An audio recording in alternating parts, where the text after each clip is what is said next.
It's twilight here. The light is fading. I had a wonderful experience recently, just a few days ago, and it involves the past. I try to live as much as possible in the present, and not just the present as in our time in my lifetime, but really every day. I try to be right here today, not dwelling on something that might happen in the future and hoping and dreaming of that, and not lamenting about the past and regretting things or reminiscing a lot and wishing that I was back there. No, I really try to live from moment to moment, and I try to find the joy and the beauty in every moment to the next, whether it's the beautiful light that's coming in through these windows, which often stops me in my tracks when I'm walking around this apartment alone. I'll go from room to room and the light will have changed, and I just stop and I look at it and I just take it in, because it's not going to stay there. It's going to change and it's going to move, and to really savor that requires that you're in the moment and you're looking and you're just witnessing it. That's all.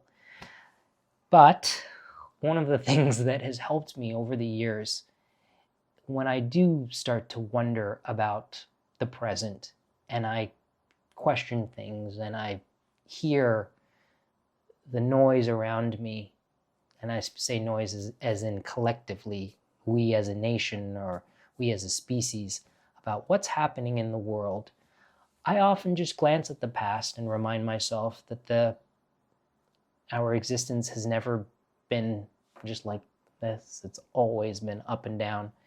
There's a lovely line in this tour guide book from Pioneer Village that I have from years ago. It's actually the line that opens the book, and it's a quote by Winston Churchill. "It is only by looking into the past that one sees the future." I remember reading that for the first time and I never forgot it.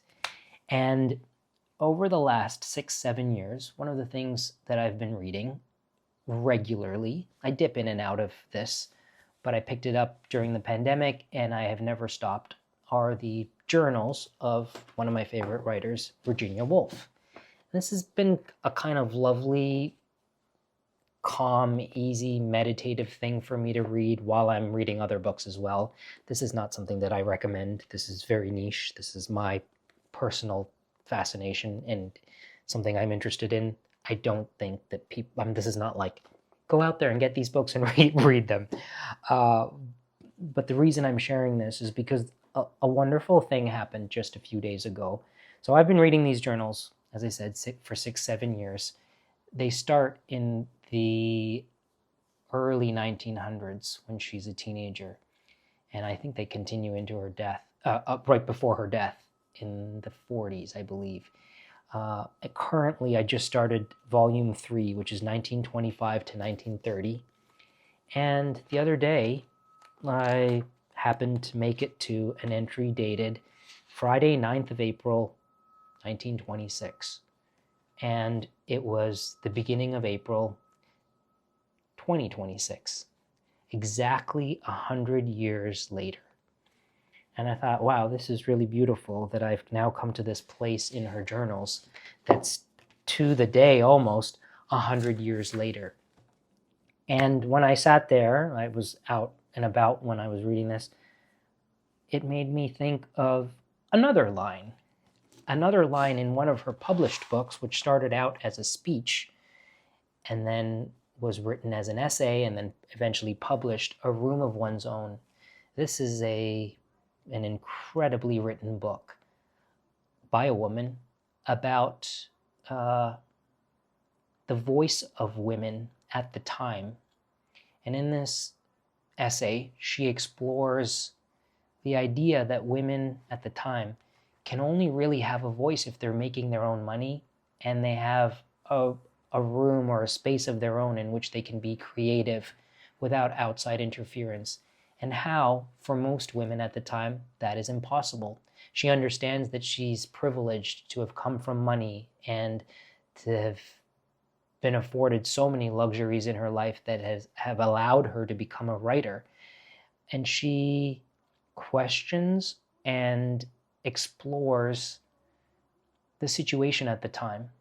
So there's a part in this book where she is talking about the jobs of men and women. In the book, the central character with the voice is walking through the street, going home, thinking about things, thinking about this issue of women having their own voice and what does it take. And so I'll just read you this part. In my little street, however, domesticity prevailed. The house painter was descending his ladder. The nursemaid was wheeling the perambulator, stroller, carefully in and out, back to nursery tea. The coal heaver was folding his empty sacks on top of each other. The woman who keeps the greengrocer's shop was adding up the day's takings with her hands in red mittens. I thought how much harder it is now than it must have been even a century ago to say which of these employments is the higher, the more necessary. Is it better to be a coal heaver or a nursemaid? Is the charwoman maid, who has brought up 8 children, of less value to the world than the barrister who has made £100,000? It is useless to ask such questions, for nobody can answer them.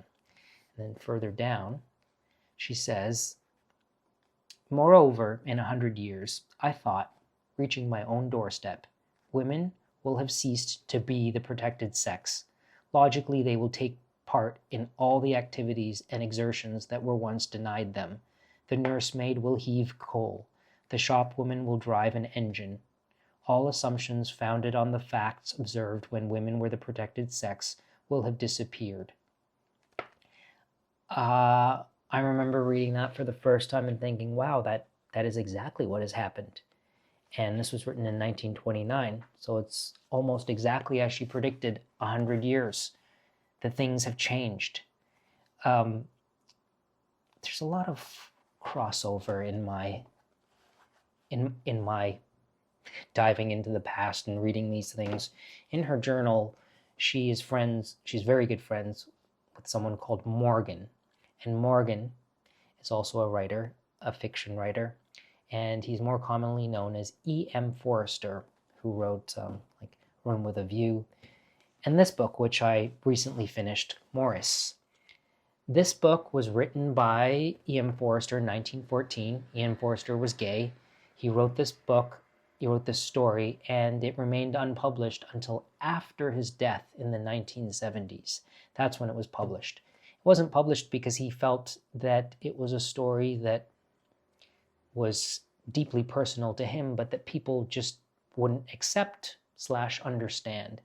It is a beautiful story, kind of heartbreaking, very simply written, and I had seen the movie with Hugh Grant a few times because, well, just Google Maurice Hugh Grant and you'll see what I mean about Hugh Grant in this movie. Stunning. But I was intrigued to read the book, and I read it very leisurely, and I was sitting in an armchair in a hotel when I came to the very end of the book, and I did not expect for the most moving part of this book to not be the actual story itself, but the very last page of this book, which is a terminal note written by the author in 1960. In 1960, looking back on this thing that he had written, E.M. Forster wrote this note in conclusion on a word hitherto unmentioned. So the word that he did not use in this book was homosexuality.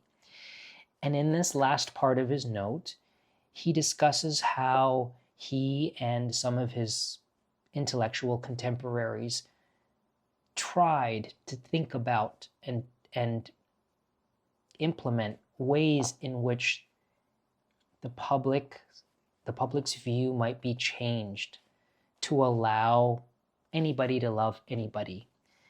And where is it here? He says, "We had not realized that what the public really loathes in homosexuality is not the thing itself, but having to think about it. If it could be slipped into our midst unnoticed or legalized overnight by a decree in small print, there would be few protests. Unfortunately, it can only be legalized by Parliament, and members of Parliament are obliged to think, or to appear to think. Consequently, the Wolfenden recommendations will be indefinitely rejected, police prosecutions will continue, and Clive on the bench will continue to sentence Alec in the dock. Maurice may get off." September 1960. Clive, Alec, and Maurice are characters in the book. This just hit me really hard because I heard in his tone here lamenting and kind of despair about will things ever change? And what was so powerful to me is I was kind of looking at this man and saying things have changed.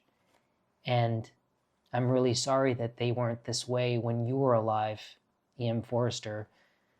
But I'm so grateful that things are this way in my lifetime, because the only way that I am able to live my life so freely, at least here in New York City, is because some people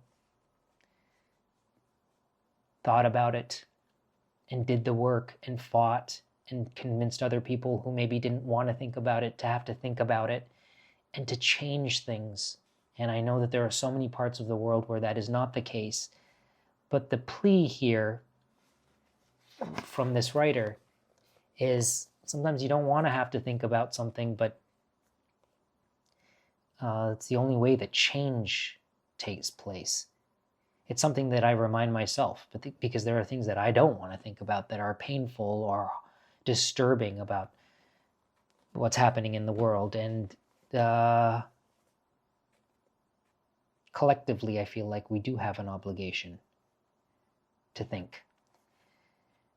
So that was my recent, just a beautiful moment of 100 years from now, as Virginia Woolf wrote in A Room of One's Own.